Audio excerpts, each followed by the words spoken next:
Bienvenue sur Clapotis.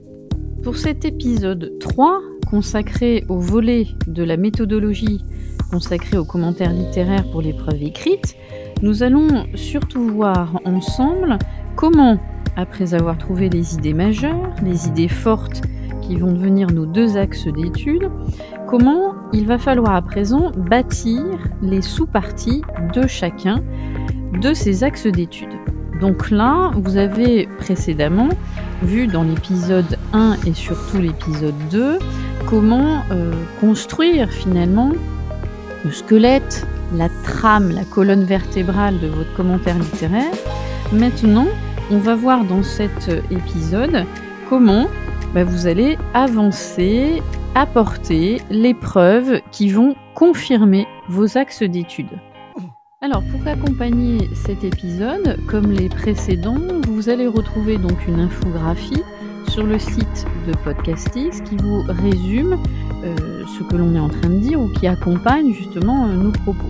Donc n'hésitez pas à la regarder pendant que se décline petit à petit l'épisode. Alors justement, on va donc dans cet épisode voir comment on construit les sous-parties d'un axe d'étude. Au début de l'infographie, vous le revoyez donc, il y a le schéma qui vous récapitule, pour que ça soit bien clair dans votre tête, ce qu'est une idée majeure qui se transforme en axe d'étude, en quoi un axe d'étude doit avoir 3 sous-parties et en quoi chaque sous-partie, qui est un argument, doit reposer sur un relevé précis d'un passage du texte, les fameuses citations. Et on reprendra donc la démarche, ou l'image plutôt, que l'on avait évoquée dans les épisodes précédents. Là, vous êtes dans la phase un peu comme le scientifique qui, avec son microscope, va zoomer sur telle ou telle citation du texte pour apporter une preuve de votre argument, de ce que vous avez avancé dans votre démonstration. Donc sur l'infographie, encore une fois, j'ai repris volontairement l'exemple que nous avions commencé à développer dans l'épisode 2, à savoir un extrait de Candide de Voltaire. On avait imaginé dans l'épisode 2 qu'il y avait un axe probant, donc une idée majeure, d'accord, qu'il y avait un axe probant qui était un récit pour dénoncer l'esclavage. Et on avait trouvé les 3 fameux sous-parties ABC, que vous voyez encore une fois sur l'infographie, les éléments du récit, les ressorts de l'argumentation indirecte et la dénonciation de l'esclavage.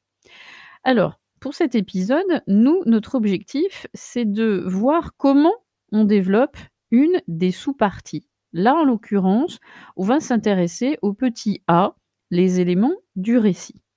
Alors, votre démarche est simple, c'est-à-dire que là, dans cette sous-partie, qui est donc un argument, vous avez comme objectif de montrer à l'examinateur que vous avez repéré dans le texte certains éléments qui prouvent bien qu'on a affaire à un récit. Un récit, on est d'accord, ça alterne généralement dialogue, narration, mise en place des personnages, etc. etc. Donc ça, c'est des choses que vous connaissez et qui sont assez facilement repérables. Eh bien, qu'allez-vous faire? Vous allez reprendre votre texte et vous allez relire encore une fois votre texte et à l'aide de votre fluo, vous allez essayer de repérer une citation, voire 2, dans lesquelles on va trouver les preuves que l'on a bien affaire à un récit. Sur l'infographie, j'ai extrait volontairement une citation. Petit rappel, une citation, ça peut être une partie de phrase, de vers, si on est bien sûr dans une poésie, ça peut être un groupe de mots. Et si votre citation est longue, vous vous souvenez que quand vous allez retranscrire à l'écrit, vous n'allez pas la recopier intégralement, vous allez plutôt indiquer ces lignes. Exemple, ligne de 10 à 16. D'accord? Vous avez donc votre sous-partie dans laquelle vous devez démontrer que vous avez bien affaire à un récit. Vous avez, imaginons, extrait une citation dans laquelle on va retrouver ces fameux éléments du récit. Vous l'avez sur l'infographie encore une fois. Donc j'ai recopié en approchant de la ville jusqu'à la main droite. Qu'est-ce qui est... alors pourquoi j'ai surligné en rouge et en vert? Quand vous avez votre citation, On est bien d'accord que ça ne suffit pas de la retranscrire, comme preuve scientifique, hein, on l'avait dit dans l'épisode précédent, citer et juste citer n'est pas valable. Il faut citer, observer un fait stylistique qui va donner du sens, c'est-à-dire vous allez dire, quel est l'effet produit. Et là, on est bien dans cette démarche rigoureuse. Je relève, j'observe, j'identifie un procédé et je dis l'effet qu'il produit, c'est-à-dire en quoi il confirme l'argument que j'ai avancé. C'est-à-dire en quoi, cette citation va confirmer que j'ai bien affaire à un récit. Donc j'ai extrait dans la citation 2 procédés, si on peut dire, particuliers. Vous avez vu en rouge, il y a de souligner des verbes qui sont tantôt au passé simple, tantôt à l'imparfait. Eh bien, dans ma démonstration, je vais dire: «Oui, j'ai affaire à un récit», parce que il y a tout simplement les temps du récit significatif, à savoir l'imparfait et le passé simple. Et vous donnez comme effet, enfin, quel est l'effet produit de ces temps du récit? C'est que ça donne un certain rythme à la narration et ça donne une vivacité aussi au, récit pour le lecteur. Mais qu'est-ce que j'ai relevé aussi dans cette citation qui confirme que j'ai bien affaire à un récit? Eh bien, j'ai relevé le discours direct, ce qui est en vert, avec les verbes introducteurs. Le discours direct met en scène à ce moment-là les personnages et puis votre interprétation, c'est-à-dire l'effet produit, va consister ici à dire que ce discours direct prépare l'échange qu'il va y avoir entre notre Candide pardon et l'esclave. Ça rend d'autant plus présents les personnages, ça prépare aussi au côté, on visualise la rencontre de Candide avec l'esclave et le discours direct aussi permet de préparer la persuasion pour toucher le lecteur. D'où les tournures exclamatives ou interrogatives que vous avez repérées aussi dans cette citation. Là, la démarche que l'on vient de faire, on est complètement dans l'esprit et la philosophie du commentaire. C'est-à-dire que j'ai un axe d'étude, j'ai 3 arguments, donc mes 3 sous-parties et chacune des sous-parties est confirmée par mes preuves scientifiques qui sont les citations.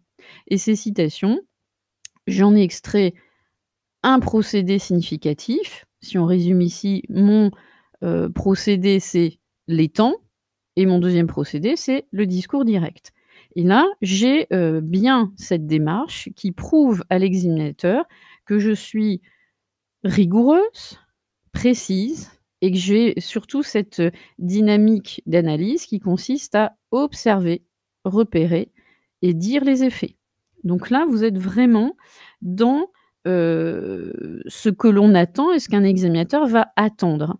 Bien sûr, pour l'agencement et la rédaction, on le verra dans l'épisode 4, puisque tout cet aspect visuel va aussi beaucoup compter pour montrer que vous avez cette, démarche extrêmement rigoureuse, scientifique, carrée.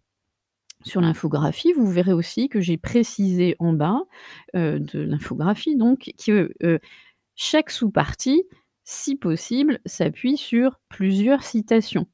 Par contre, vous l'avez vu, on peut très bien avoir une citation qu'on a extraite du texte, comme preuve scientifique et dans cette citation qui peut être plus ou moins longue, vous pouvez, exclusivement privilégier cette citation parce que, au sein même de la citation, vous avez plusieurs procédés que vous pouvez exploiter. Donc là, c'est vous qui êtes, quelque part le maître de vos preuves. C'est vous qui allez les piocher au bon endroit. C'est vous qui allez estimer que, par exemple, vous n'allez en prendre qu'une, je vais y arriver, et que vous allez vraiment la décortiquer et faire, cette micro-analyse dont on parlait dans l'épisode 1. Comme vous pouvez prendre que des petits groupes de mots, que des figures, par exemple, de style à tel ou tel endroit, là, c'est vous qui êtes libre, heureusement, vous l'avez quand même cette liberté, d'agencer vos preuves scientifiques. Alors sur l'infographie, vous verrez aussi que j'ai indiqué, les procédés. Vous vous souvenez donc ces fameuses preuves scientifiques, hein, si on garde cette métaphore filée du scientifique avec son microscope. Donc sur l'infographie, je vous ai indiqué tous les procédés possibles que vous pourrez exploiter. Le petit conseil que je vous donne de méthode, c'est pendant l'année, ayez cette infographie et d'ailleurs vous retrouvez ça aussi très bien fait dans des manuels, de méthodes et de techniques littéraires. Quand vous vous entraînez dans l'année, ayez cette infographie ou vos manuels sous les yeux pour, vous souvenir, des procédés que vous pouvez convoquer. Vous allez voir, hein, je vous ai mis, les procédés par exemple, grammaticaux, syntaxiques, stylistiques. Donc vous allez y retrouver des choses, auxquelles vous êtes, familiers, c'est-à-dire, les temps comme on vient d'évoquer tout à l'heure, les pronoms personnels, les figures de style, hem, tout ce qui est relatif à l'énonciation. Je les énumère pas tous, hein, parce que ça va faire une liste de courses là, mais, dans l'année, vous les avez sous les yeux et de toute façon, à force de vous entraîner, ces procédés, vous allez les avoir en tête le jour J. C'est-à-dire quand vous allez extraire une citation, vous allez tout de suite vous dire: «Ah bah tiens, là, j'ai, la structure de la phrase, la syntaxe à repérer. Là, je peux dire telle chose sur la ponctuation, telle chose sur les temps, telle chose sur les figures de style». Alors sur l'infographie, vous allez donc avoir tous ces procédés littéraires que vous pouvez convoquer lorsque vous allez bâtir votre commentaire. On est bien d'accord que vous n'êtes pas dans l'obligation de les convoquer tous. Tout dépendra de toute façon de votre texte. Vous avez, bien sûr, des textes qui vont plus se prêter à repérer, des tournures, syntaxiques, des figures de style. D'autres vont être plus ciblés sur l'énonciation, d'autres sur, tout ce qui est, procédé relatif à la versification si vous avez un texte poétique. Donc c'est un petit peu une sorte de liste de courses que vous avez sous les yeux et c'est vous qui piochez là où ça vous semble le plus pertinent et le plus adapté au texte que vous aurez sous les yeux et qui dépendra lui-même d'un genre littéraire. Mais il va de soi, je reprends un autre exemple, vous avez un texte qui se réfère à la littérature d'idées, il est évident que vous allez peut-être davantage travailler la structure des phrases, les connecteurs logiques. Vous voyez? Donc à chaque fois, vous modulez aussi, vos preuves scientifiques en fonction du texte que vous avez sous les yeux. Donc ça, c'est le petit conseil et puis, le conseil que je vous donnerai de méthodologie progressive tout au long de l'année, c'est donc de vous faire, des paliers d'exercices qui vont, crescendo dans la difficulté. On évoquait dans l'épisode précédent un planning, à travers lequel vous allez, par exemple, prendre des textes et travailler plus, la démarche, de lecture du paratexte, lecture experte, résumé et impression. Et ensuite, vous prenez un autre texte, vous faites cette première étape que vous allez faire de plus en plus vite et ensuite vous adaptez, la suivante, c'est-à-dire l'élaboration du plan détaillé avec, l'axe d'étude, les sous-parties, c'est-à-dire les arguments et puis vous allez vous focaliser sur, par exemple, une sous-partie pour laquelle vous allez essayer de trouver les preuves scientifiques, c'est-à-dire les procédés littéraires. À vous vraiment d'agencer votre démarche et vos entraînements par palier. Par exemple, ceux qui pensent être un petit peu hésitants, quant au relevé des procédés littéraires, eh bien focalisez-vous sur cette, étape-là pour, mieux appréhender, les repérages des temps, des figures de style et ainsi de suite.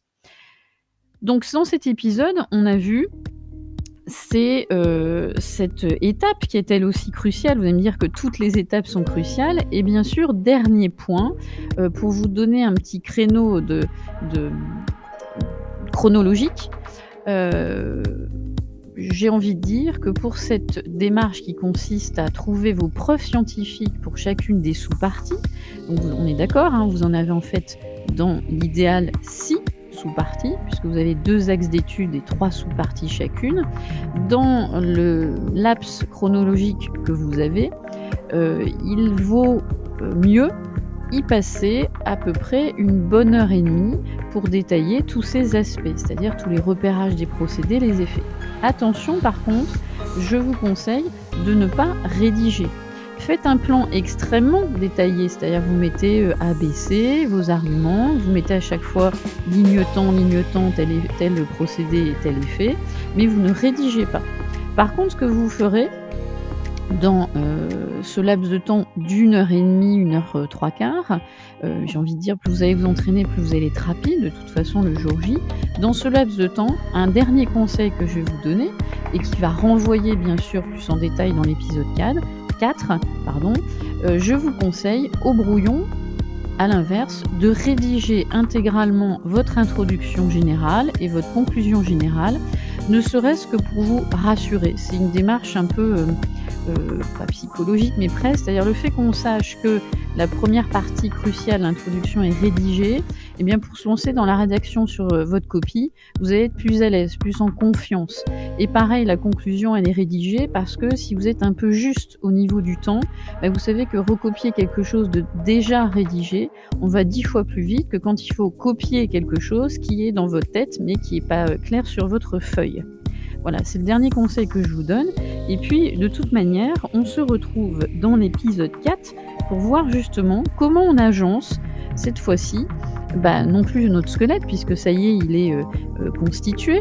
Et puis, si on reprend la métaphore culinaire, on va voir comment maintenant, une fois qu'on a mélangé tous ces ingrédients, comment on fait pour que la recette soit bien présentable à votre convive, en l'occurrence ici à votre examinateur. Donc on va voir dans l'épisode 4 comment on agence les 3 grandes parties, j'ai envie de dire les 4, introduction, les 2 axes et la conclusion, pour que tout soit réussi. Je vous dis donc à très vite, ou à tout de suite, pour l'épisode 4 sur Clapotis.